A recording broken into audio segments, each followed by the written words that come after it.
Hello iron students, मैं Narmada civil coaching में आपका फिर से स्वागत करता हूं। और आज अपन पढ़ने वाले कक्षा 10 अध्याय 9 के उदाहरण 3 तक अपन ने पढ़ लिया है। आज अपन पढ़ने वाले हैं उदाहरण नंबर 4, 5, 6, 7 तक। 7 उदाहरण है, इसमें सातों के सात उदाहरण इस वीडियो में देखने वाले हैं।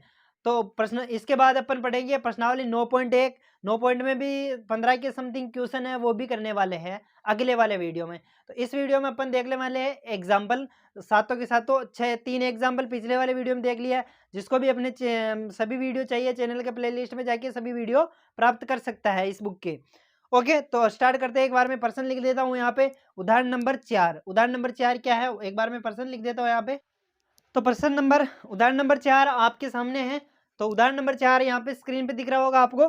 तो एक बार उदाहरण नंबर 4 पढ़ते हैं और इसके बाद इसका हल निकालेंगे अपन। एक बार देखो, प्रश्न को 2 बार पढ़ा करो। एक प्रश्न को 2 बार पढ़ने के बाद अपन को चलता है कि प्रश्न पूछ क्या रहा है, इसके बारे में अपन पूरा रिसर्च करते हैं। तो प्रश्न क्या बोल रहा है, एक बार प्रश्न पढ़ लेते हैं। भूमि के एक बिंदु P से 10 मीटर ऊंचे भवन के शिखर का उन्नयन कोण कितने डिग्री है? 30 डिग्री है। भूमि के एक बिंदु है जहां पर एक भवन बना हुआ है, वो 10 मीटर ऊंचा है और उसके पास ही एक पी बिंदु है। तो वो पी बिंदु भवन के शिखर पर 30 डिग्री का कोण बना रहा है। और पी बिंदु से ध्वज के शिखर का उन्नयन कोण, एक भवन के शिखर पर एक ध्वज लहराया गया, भवन बना दिया, उसके ऊपर कुछ लंबाई का एक ध्वज भी दोहरा दी, लहराया गया।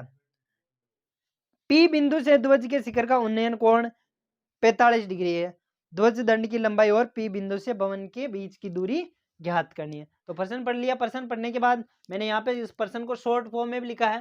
देखो, भवन की ऊंचाई दे रखी है। एक तो भवन की ऊंचाई 10 मीटर दे रखी है और भवन के शिखर का उन्नयन कोण दे रखा है इसमें 30 डिग्री। और इसके बाद दे रखा है इसमें वो जो भवन पे ऊपर झंडा लहराया गया, उस झंडे के शिखर का उन्नयन कोण 45 डिग्री दिया गया।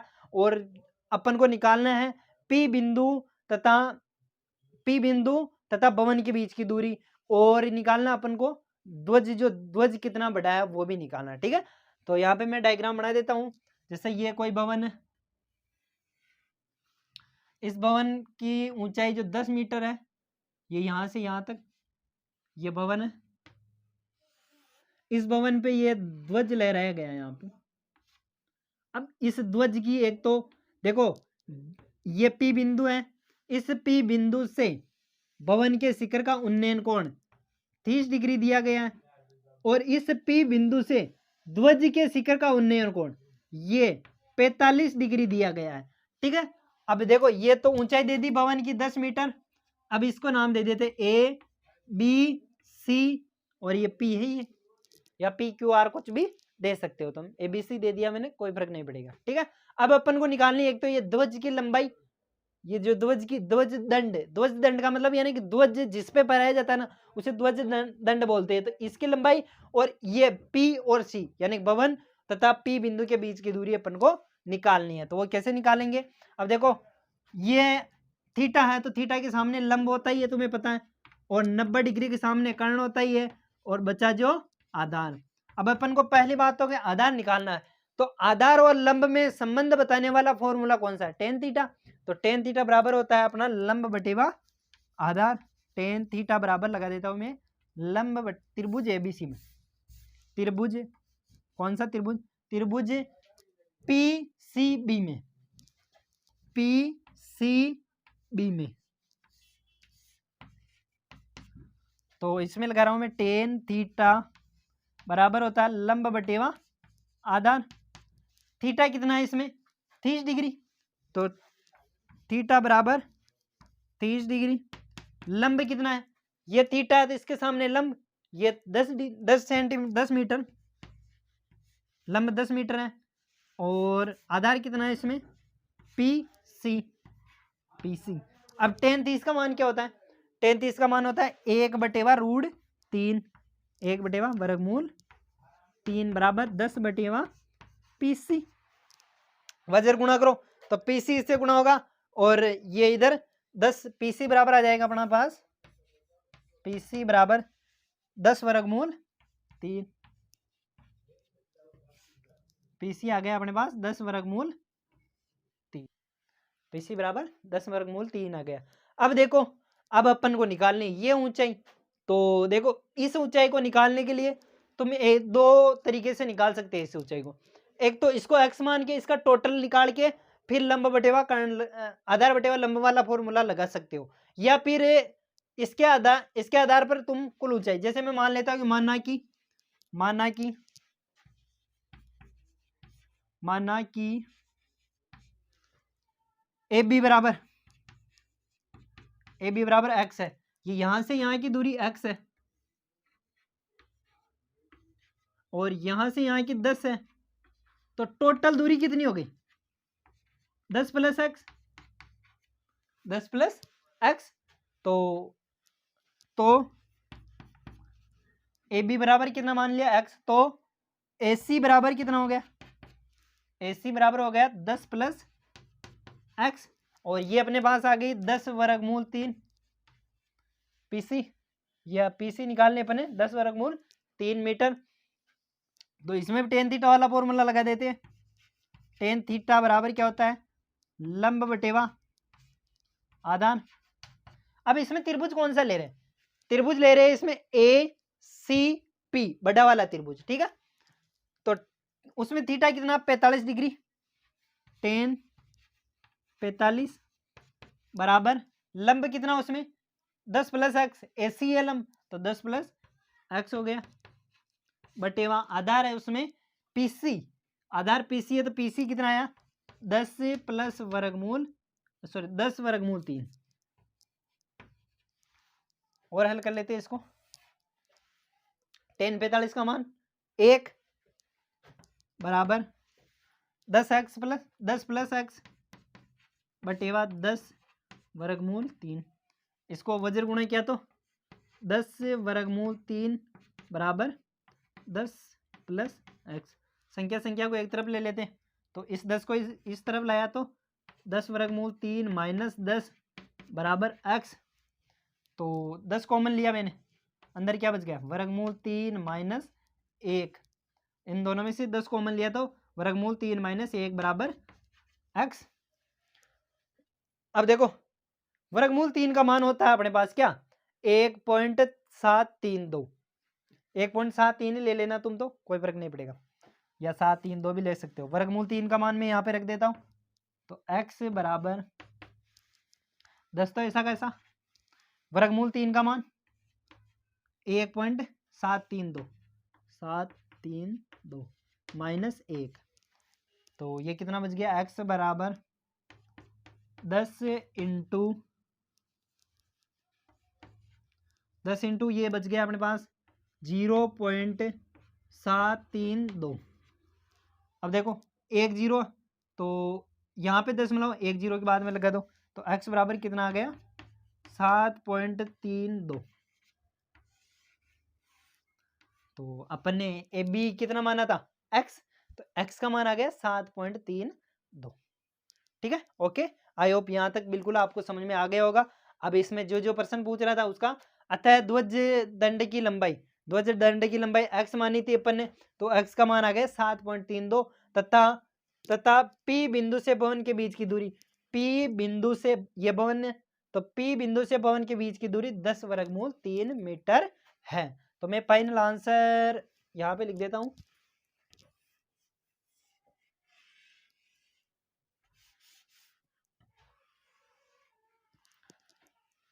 ध्वज दंड, ये फाइनल आंसर लिख रहा हूं मैं। ध्वज दंड की लंबाई बराबर कितनी आई अपने पास 7.32 मीटर, तथा P से भवन के बीच की दूरी बराबर आ गया अपने पास 10 वर्गमूल 3 मीटर, और यही अपना आंसर है। तो आई होप ये बिल्कुल आपको समझ में आ गया होगा। एक बार प्रश्न को वापस समझा देता हूं मैं। देखो इसमें क्या करना है, एक बार प्रश्न ढंग से पढ़ लेना है। तो प्रश्न में क्या क्या बोल रहा है, एक तो भवन की ऊंचाई दे रखी है अपन को, और भवन के शिखर का उन्नयन कोण दे रखा है 30 डिग्री, और P बिंदु से, अब उस भवन में एक झंडा लगा हुआ है, उस झंडे पे P बिंदु से, उस जो P बिंदु है, ये P बिंदु, इस P बिंदु से इस ध्वज का ध्वज दंड है ना, ये ध्वज का शिखर, इसके बीच का कोण 45 डिग्री है। तो अपन को ध्वज दंड की लंबाई तथा P बिंदु से भवन के बीच की दूरी निकाले। अगर ये से प्रश्न बनाना समझ में आ गया तो प्रश्न को करने में कोई भी प्रॉब्लम नहीं आने वाली है। तो फिर अपन को आधार निकालना है। तो आधार निकालना है तो टेन थीटा वाला फॉर्मूला लगा दिया और टेन वाला लगा के अपन ने इसको सोल्व कर लिया। ओके, तो आई होप ये बिल्कुल आपको समझ में आया होगा। वीडियो को पॉज करके उतार लो। इसके बाद देखते हैं इसका नेक्स्ट है उदाहरण। तो अब लेते हैं उदाहरण नंबर 5। तो उदाहरण नंबर 5 आपको यहाँ पे स्क्रीन पे दिख रहा होगा। एक बार इसकी हेडिंग लिख देता हूं मैं। तो एक बार प्रश्न पढ़ लेते हैं अपन। प्रश्न क्या बोल रहा है? तो प्रश्न है अपना, एक समतल जमीन पर खड़ी मीनार की छाया उस स्थिति में 40 मीटर अधिक लंबी हो जाती है जबकि सूर्य का उन्नतास 60 डिग्री से घटकर 30 डिग्री हो जाता है, अर्थात छाया के एक सिरे से मीनार के शिखर का उन्नयन कोण 60 डिग्री और डी बी छाया की लंबाई है जबकि उन्नयन कोण 30 डिग्री है। मीनार की ऊंचाई ज्ञात की। ऐसे देख लो, प्रश्न पढ़ने में तो ऐसा टफ लग रहा होगा, लेकिन इस प्रश्न की अपन डायग्राम बनाने सीख जाएंगे नहीं तो प्रश्न बहुत ही शॉर्ट लगने लग जाएगा आपको। तो एक बार प्रश्न की जो मैं हेडिंग मेन बातें हैं वो मैं इसको शॉर्ट में लिख देता हूं। तो प्रश्न आपको स्क्रीन पे दिख रहा होगा। तो उदाहरण नंबर अपना ये 5 है। तो अपन ने प्रश्न पढ़ने के बाद इसकी मेन हेडिंग थी, वो मुख्य बातें मैंने यहाँ पे लिख दी है। तो प्रश्न में आपको दिख रहा भी होगा यहाँ पे क्या क्या लिखा हुआ। तो एक तो प्रश्न में दिया हुआ है कि पहले जो छाया थी ना वो बाद में कितनी हो गई थी, 40 मीटर अधिक हो गई, और जो पहले थीटा था ना वो 60 डिग्री था। अब देखो छाया दूर जाएगी तो थीटा घटेगा ही सही, यानी कि कोण तो घटेगा ना। जैसे छाया ऐसे मतलब आगे से आगे जाएगी तो कोण घटेगा, ठीक है। तो मीनार और डीबी इसने कहा है कि छाया है, और तो मीनार की ऊंचाई ज्ञात कीजिए। तो मैं चित्र बना देता हूँ एक बार तुम्हारे सामने। तो यहाँ पे मैं चित्र बना देता हूँ। एक जैसे ये मीनार है, ये इसकी इधर छाया पड़ रही है। जैसे सूर्य इधर है तो छाया तो इधर ही पड़ेगी, है ना। तो इसकी छाया देखो, पहले तो छाया यहाँ पे गिर रही है इसकी, तो यहाँ पे छाया गिर रही है। तो यहाँ पे जब पहले छाया थी जब उसके पास 60 डिग्री कोण बन रहा था, और जब सूर्य जैसे यहाँ पे सूर्य था, सूर्य यहाँ पे आ गया, तो यहाँ पे सूर्य आ गया तो छाया यहाँ पे आ गई। तो छाया यहाँ पे आने पर मीनार का जो उन्नयन कोण है ना वो घटकर कितना हो गया, 30 डिग्री हो गया। और जो छाया इस बिंदु से इस बिंदु के बीच में कितनी बढ़ गई, 40 मीटर। पहले जैसे मान लो कि पहले यहां से यहां तक एक्स थी और 40 और बढ़ गई। तो एक बार इसका, और ये बोल रहा है डी बी छाया है इसकी, ये डी और बी छाया, यानी कि ए बी सी डी। ये अपना चित्र बन गया कंप्लीट। अब देखो आसान लगने लगा है ना क्वेश्चन। अरे यार क्वेश्चन इतना शॉर्ट था, अपन तो घबरा गए क्वेश्चन को देखते। अब क्या करना, मीनार की ऊंचाई ज्ञात करनी। तो जैसे ये एक्स है, ये 40 है, तो टोटल दूरी कितनी हो गई है डीबी की, डीबी बराबर 40 प्लस एक्स होगी। इसको वाई मान लेते हैं अपन, क्या फर्क पड़ रहा है। तो मानना है कि हल कर लेते हैं अब इसका। अब देखो चित्र बनाना आ गया ना तो कोई दिक्कत नहीं आने वाली, और यदि चित्र बनाना ही आता है तो फिर तो क्वेश्चन करना तुम्हारे लिए संभव नहीं होने वाला, ठीक है। तो यहाँ पे कर लेते हैं इसको। मानना कि ए बी बराबर मैं मान लेता हूँ वाई। ए बी क्या है, मीनार की ऊंचाई, पूरा लिखो। माना कि मीनार की ऊंचाई, मीनार की ऊंचाई ए बी है ना, कोष्टक में लिख सकते हो। ए बी बराबर वाई मान ली मैंने, और बी सी बराबर एक्स मान लिया, ठीक है। तो अब इसमें फॉर्मूला, इसके एक बार त्रिभुज ये वाला ले लेते हैं, ए बी सी। त्रिभुज ए बी सी, त्रिभुज ए बी सी में, त्रिभुज ए बी सी में, तो त्रिभुज ए बी सी में, त्रिभुज ए बी सी यही अपने पास ए बी सी। अब उसमें ए बी सी में थीटा बराबर तो तुम्हारे पास है 60 डिग्री और ए बी बराबर है वाई और बी सी बराबर है एक्स है। बस अब टेन थीटा वाला फॉर्मूला लगा दो। टेन थीटा बराबर क्या होता है, लंब बटेवा आधार। अब देखो तुम्हारे दिमाग में ऐसा सवाल आ रहा होगा कि ये टेन वाला फॉर्मूला क्यों लगा रहे, तो टेन वाला लगाना पड़ेगा अपन, मजबूरी है। क्यों? क्योंकि देखो इसमें लंब, ये थीटा है तो थीटा के सामने लंब होता है और ये आधार होता है और आधार के सामने कर्ण होता है, इसलिए अपन को लगाना ही पड़ेगा। ठीक है, तो टेन थीटा कितना है 60 डिग्री, तो टेन 60, लंब कितना अपने पास ए बी लंब है तो ये है अपने पास वाई और आधार है एक्स, आधार एक्स है, लंब वाई। टेन 60 का मान होता है वर्गमूल 3 वाई बटेवा एक्स, तो वज्र गुणा क्या, तो एक्स वर्गमूल 3 एक्स बराबर आ गया अपने पास वाई। तो y का मान यहां से अपन कहीं पे काम आएगा, इसको समीकरण नंबर 1 नाम दे दो। ठीक है, एक भी बराबर y, इसको थोड़ा छोटा लिखो, ऊंचाई बराबर y भी लिख दो तो भी कोई फर्क नहीं पड़ेगा। तो देखो अब देखेंगे त्रिभुज बड़े वाले में, ए बी डी में, त्रिभुज ए बी डी में, त्रिभुज ए बी डी में, तो इसमें थीटा कितना है, ये वाला थीटा 30 डिग्री। अब तुम्हें इस छोटी वाली लाइन से कोई मतलब नहीं है, ठीक है, अब बड़ी वाली लाइन से ध्यान रखना।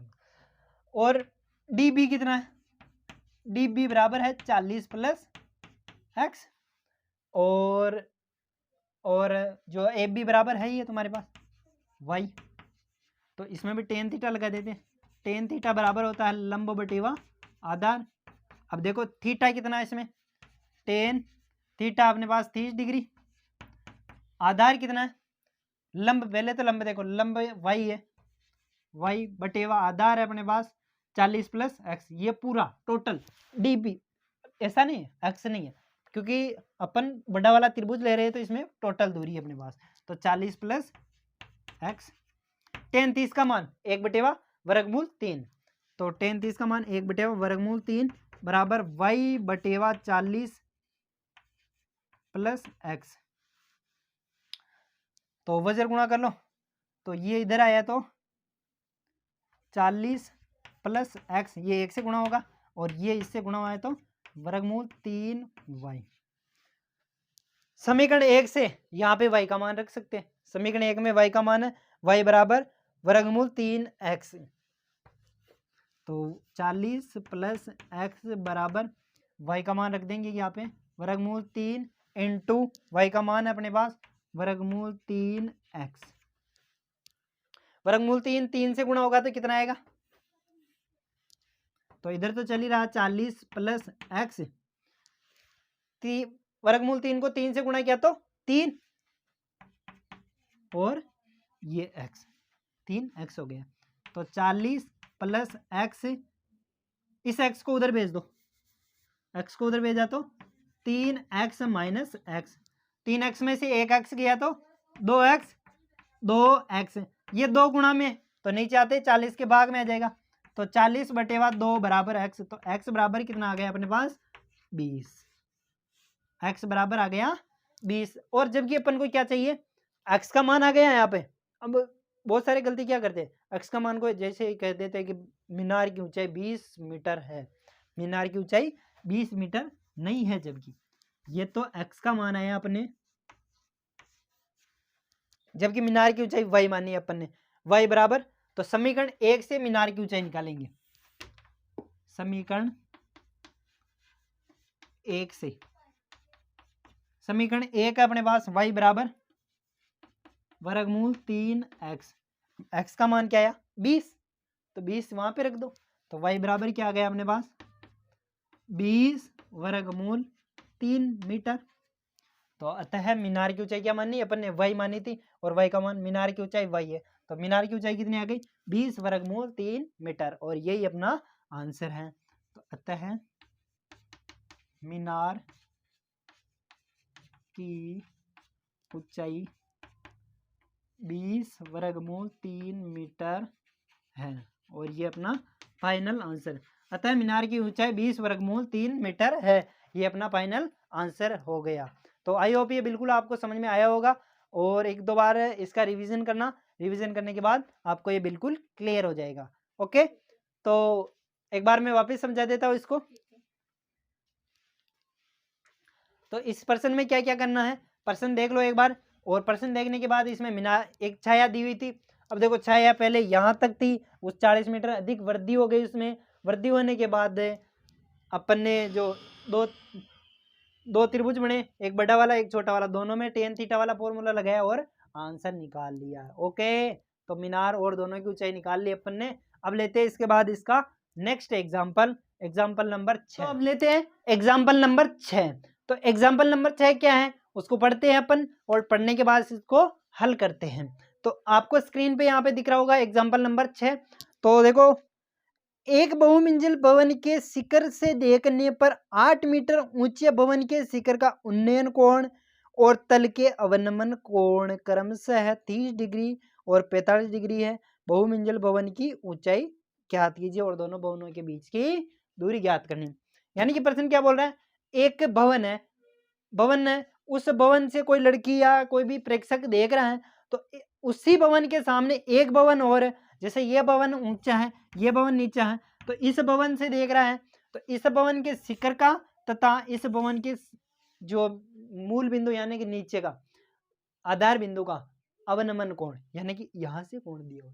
एक बार मैं डायग्राम बना देता हूं, डायग्राम बनाने के बाद तुम्हें बिल्कुल क्रिस्टल क्लियर हो जाएगा। ओके, तो डायग्राम बनाता हूं मैं यहाँ पे। ये क्या बोल रहा है, एक बहुमंजिल भवन, यानी बहुमंजिल यानी बहुत सारी मंजिल है, मंजिल पे मंजिल, मंजिल पे मंजिल है ना, तो बहुमंजिल भवन है ये, ठीक है। तो बहुमंजिल भवन, इसी के पास एक भवन और है। अब इस भवन के शिखर का यहां से देख रहा, इस भवन के शिखर तथा इस भवन के आधार का अवनमन कोण,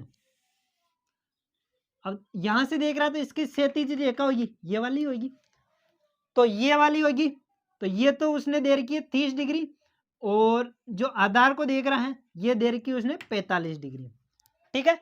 तो देखो यहाँ पे जेड बना, अब इसको जैसे ये इसका आधार ये मान लेते हैं अपन, तो जैसे ये जेड बना, तो जेड का मतलब एकांतर कोण हुआ, तो ये 30 डिग्री है, तो ये कितना हुआ 30 डिग्री, और इसमें भी देखो ये पूरा बड़ा वाला जेड बना, तो ये 45 डिग्री है, तो ये 45 डिग्री है, तो ये कितना हुआ 45 डिग्री।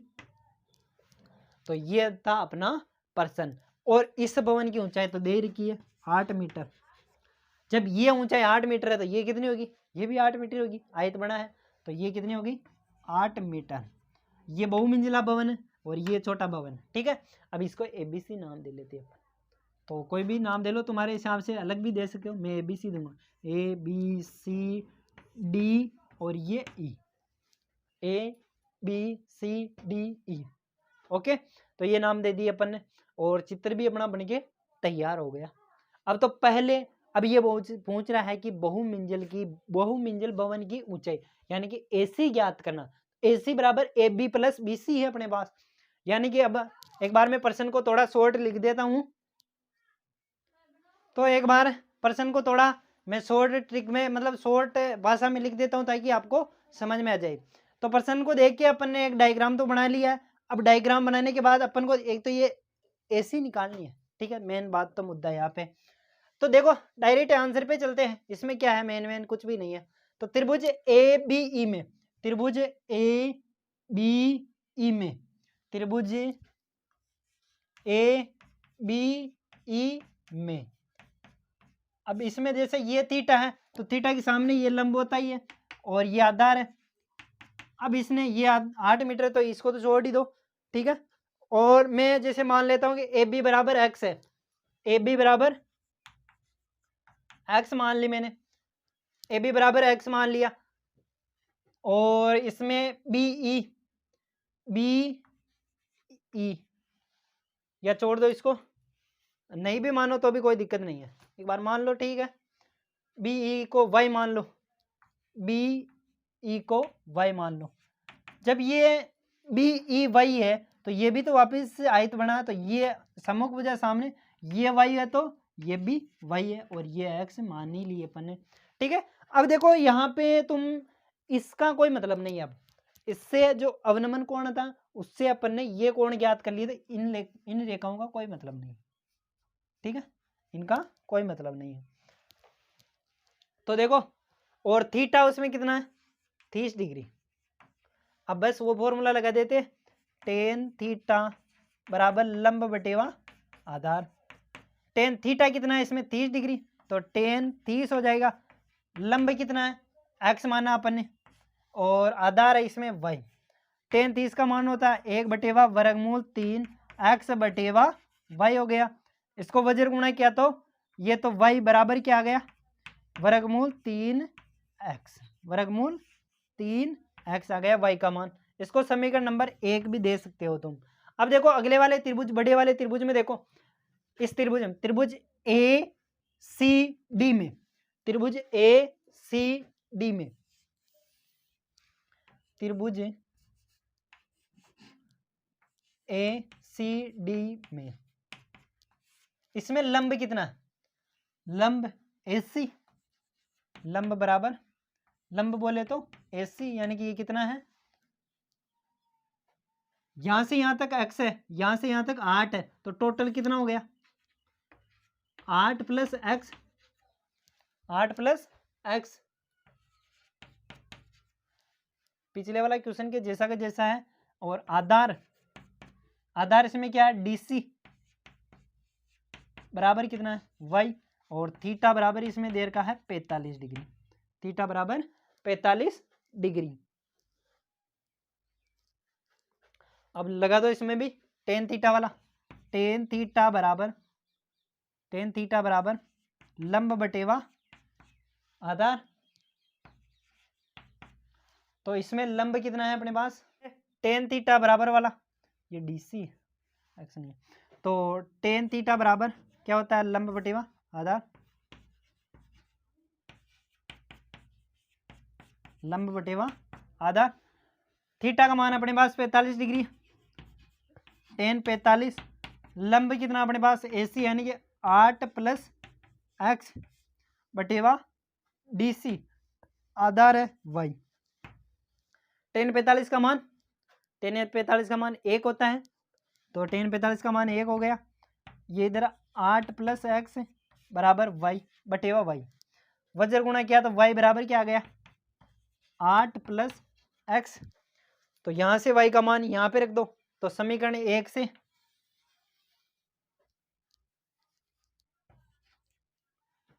समीकरण 1 से, समीकरण 1 से इसमें y का मान रखा, तो y का मान क्या है, वर्गमूल 3, वर्गमूल 3x बराबर है अपने पास 8 प्लस x, x को इस तरफ लियो, वर्गमूल 3x माइनस x बराबर कितना है 8। इन दोनों में से x कॉमन ले लो, तो x कॉमन लिया तो अंदर बच गया वर्गमूल 3 माइनस 1 बराबर 8।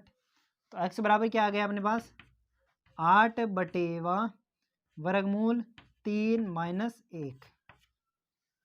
ये इधर किसमें गुणा में है, तो नीचे जाते भाग में हो गया। ठीक है, तो आई होप यहाँ तक आपको समझ में आया होगा। अब देखो, अभी इसको यहाँ तक भी छोड़ दो तुम, तो भी आंसर मानने जाएगा आपका। और यदि किताब का आंसर लाना है तो इसका परिमेयकरण कराना पड़ेगा। तो परिमेयकरण अपन ने सीख लिया है, 8.4 में भी अपन ने परिमेयकरण किया था, और बहुपद वाले प्रश्नावली में भी अपन ने परिमेयकरण, और पहली प्रश्नावली वास्तविक संख्या उसमें भी परिमेयकरण किया था। तो x बराबर, यहाँ पे परिमेयकरण कर रहे हैं, हर का परिमेयकरण, परिमेयकरण, तो x बराबर आ गया 8। परिमेयकरण में ऐसा होता है जो बीच में साइन होता है, यानी कि चिन्ह, उसका विपरीत चिन्ह लेके ऊपर और नीचे अंश और हर में गुणा करा देते हैं। तो 8 3 माइनस 1 इंटू वर्गमूल 3 प्लस 1 बटेवा वर्गमूल 3 प्लस 1, ऊपर और नीचे गुणा करें। अब देखो यहाँ पे एक सर्वसमीकरण बन रही है, a minus B A plus B, a minus B और a प्लस बी बराबर क्या होता है, a square minus B square. यानी a का मान वर्गमूल 3 और b का मान 1। तो x बराबर क्या आ गया, ऊपर तो 8 से गुणा किया तो ऐसा कैसा 8 इंटू वर्गमूल 3 माइनस 1 बटेवा ये अपने पास 3 का वर्गमूल 3 का स्क्वायर 3, बी स्क्वायर यानी कि वर्गमूल 3 का स्क्वायर 3 होता है और 1 का स्क्वायर माइनस 1 हो गया। ठीक है, अब 3 में से 1 घटा लो कितना, तो ये सरल समीकरण तुम याद रखना। तो x बराबर आ गया अपने पास 8 वर्गमूल 3 प्लस 1 बटेवा 3 में से 1 गया तो 2, अब इस 2 से इसको कैंसिल कर लो तो 4 बच गया। x बराबर कितना आ गया 4 वर्गमूल 3 प्लस 1। तो x अपन ने क्या माना था ए बी क्या है, जो अब इसने क्या पूछी है बहुमंजिल भवन की ऊंचाई, तो बहुमंजिल भवन की ऊंचाई क्या AC, तो x क्या है AB, x क्या माना अपन ने AB बराबर x, तो बहुमंजिल भवन की ऊंचाई क्या हो जाएगी, तो अपन को AC ज्ञात करना, तो AC बराबर क्या आ गया AB plus BC, AB plus BC, तो जोड़ लो इन दोनों को, तो AC बराबर आ गया अपने पास 8 सॉरी ये तो ये ना AB तो 4 इंटू वर्गमूल 3 प्लस 1 और प्लस 8, तो ये अपना फाइनल आंसर हो गया। इसको थोड़ा और जोड़ तोड़ करके और भी तुम छोटा कर सकते हो। तो ये अतः ये बहुमंजिल भवन की ऊंचाई आ गई। अतः बहुमंजिल भवन की ऊंचाई 4, देखो इन दोनों में से 4 भी कॉमन ले सकते हो तुम, और 4 कॉमन लेके नहीं भी लो तो भी ये फाइनल आंसर मान्य जाएगा आपका। तो इसमें थोड़ा और सुधार कर भी सकते हो तुम, इन दोनों में से 4 कॉमन ले सकते हो। तो जैसे 4 कॉमन ले इसमें और इसमें से, तो 4 कॉमन लिया तो यहाँ पे कितना बच जाएगा 4, और देखो जैसे मैं यहाँ से कॉमन लेता हूँ तो 4 कॉमन लिया तो AC बराबर आ जाएगा तुम्हारे पास 4, तो ये बाहर आ गया, तो यहाँ से 4 बचा तो ये वर्गमूल 3 प्लस 1 और यहाँ पे कितना बच गया 4। ऐसे कर सकते हो, तो नहीं भी करो तो भी ठीक है ये। तो अतः मीनार की ऊंचाई क्या आ गई अपने पास 4 इंटू वर्गमूल 3 प्लस 1 प्लस 8 मीटर है। ये भी फाइनल आंसर लिख सकते हो तुम, ये लाइन लिख लेना लास्ट फाइनल आंसर। अब लेते हैं इसका एग्जाम्पल नंबर 7। तो एग्जाम्पल नंबर 7 क्या है वो भी देख लेते हैं एक बार, छोटा है बहुत छोटा, बिल्कुल आपको समझ में आ गया हो। तो एग्जाम्पल 7 यहाँ पे बोर्ड पे लिख देता हूँ मैं। उदाहरण नंबर 7, तो उदाहरण नंबर 7 आपको यहाँ पे स्क्रीन पे दिख रहा होगा, तो एक बार प्रश्न पढ़ के मैं बता देता हूँ। एक नदी के पुल के एक बिंदु से नदी के सम्मुख किनारों के अवनमन कोण 30 डिग्री और 45 डिग्री है। यदि पुल के किनारों से 3 मीटर की ऊंचाई हो तो नदी की चौड़ाई ज्ञात करनी। कहने का मतलब प्रश्न ये बोल रहा है, एक बार में इसको तुम्हें करना है, पहली बात ये कोई ज्यादा कठिन प्रश्न नहीं। जैसे ये पुल बनना है तो पुल में जो अपना जो वो क्या बोलते हैं उसे पुल बोलते हैं, जो ये से अंडाकार यानी गोलाकार होता है। तो ये जैसे ये पुल बन रहा है तो इसमें जो ये सड़क होगी यही होगी। अब पुल कैसे भी बना, तो इसके एक बिंदु से पुल का जैसे ये एक बिंदु है, इसके एक बिंदु से कुछ कोण बने हुए हैं। ये जो नदी के तट है ना, अब ये जो तट है इन तटों से 3 मीटर ऊंचा तो पुल बना हुआ है, 3 मीटर ऊंचा। अब इसके जो समूह जो कोण है ना इसके सापेक्ष ये तो 30 डिग्री का बन रहा है, एक तो 30 डिग्री और एक 45 डिग्री का बन रहा है, एक 45 डिग्री का। ये जैसे 45 होगा, अवनमन कोण का मतलब ये इसके सापेक्ष देख रहा है तो ये 45 का होगा, तो इसके सापेक्ष ये कितना होगा ये 30 का, तो इसके सापेक्ष ये जेड बना तो ये 30 हो गया, ये 45 का है तो ये कितना, ये जेड बना तो ये कितने का हो गया 45 का। ओके, तो ये डायग्राम से आपको समझ में आया होगा। अब इसमें कुछ भी नहीं करना है, ये बता रहा है कि नदी की चौड़ाई आपको यहाँ से यहाँ तक की चौड़ाई ज्ञात करनी। तो यहाँ पे tan थीटा लगाएंगे, tan थीटा बराबर आएगा तुम्हारे tan 30 लगा देंगे इसमें, tan 30 बराबर 3 इसका लंब 3 और इसका आधार ए बी सी और डी नाम दे देते, आधार है ए बी, तो ये ए बी आ गया अपने पास। tan 30 का मान होता है 1/वर्गमूल 3 और 3/, ए बी, और इनको वज्र गुणा किया तो ए बी बराबर आ गया अपने पास 3/3। और ठीक इसी प्रकार इसमें भी यही फॉर्मूला लगाएंगे, टेन इसमें थीटा 45, टेन 45 वाला फॉर्मूला लगाएंगे। इसमें लंब है 3 डिग्री 3 मीटर सॉरी, और आधार है इसमें बी सी, टेन 45 का मान होता है 1/3 बी सी, तो बी सी बराबर आ गया अपने पास 3। अब बी सी यानी कि अपन को तो ये बतानी है कि नदी की चौड़ाई, तो नदी तो यही है ए सी, तो ए सी बराबर कितना आ जाएगा अपने पास, ए सी बराबर A B plus B C, A B बराबर बी, ए सी बराबर A B plus B C आ जाएगा। तो ए सी बराबर आ जाएगा अपने पास, दोनों को जोड़ दो तो 3 प्लस ए बी तो कितना अपने पास 3/3, 3/3 प्लस 3, तो दोनों में से 3 कॉमन लेंगे तो ए सी बराबर कितना आ जाएगा, तो 3 कॉमन लिया तो वर्गमूल 3 प्लस 1।